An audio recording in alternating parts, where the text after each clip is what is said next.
Welkom by die Sepcast, die tuiste van die nommer 1 netwerk vir jou lewe.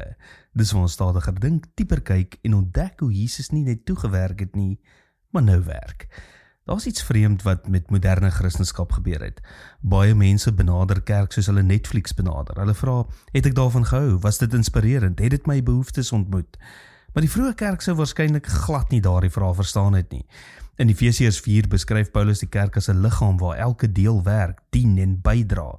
Nie toeskouers nie, deelnemers. Die kerk was bedoel om 'n vooruitpos van God se nuwe skepping te wees. Met ander woorde, die kerk is nie bloot 'n plek waar mense godsdienstige inhoud ontvang nie. Dis 'n gemeenskap wat wys hoe God se nuwe wêreld lyk. En nuwe wêrelde word nie deur verbruikers gebou nie. Dis waarom geestelike verbruikers uiteindelik dikwels leeg voel, want jy kan nie geestelik groei deur net konstant te ontvang nie. Groei gebeur wanneer jy begin dien, gee, lief hê en opoffer. Is amper soos 'n spier wat nooit gebruik word nie, word swak. Dieselfde gebeur geestelik. Mense kon sê, the pathway to fulfillment is often found in serving others. Jesus self het gesê, dit is beter om te gee as om te ontvang. En hier raak ons visie weer 'n keer so prakties en radikaal.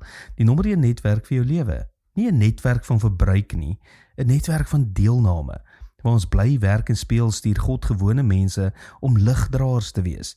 Dis waarom jy nie net kerk toe kom om gevoed te word nie. Jy kom om deel te wees van God se sending in die wêreld.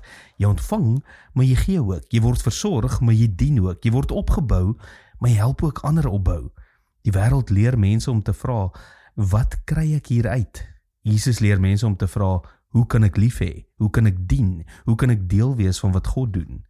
En dalk begin ware geestelike volwassenheid wanneer ons ophou vra of kerk ons vermaak en begin vra of ons beskikbaar is vir God se koninkryk. Tot môre, mooi loop.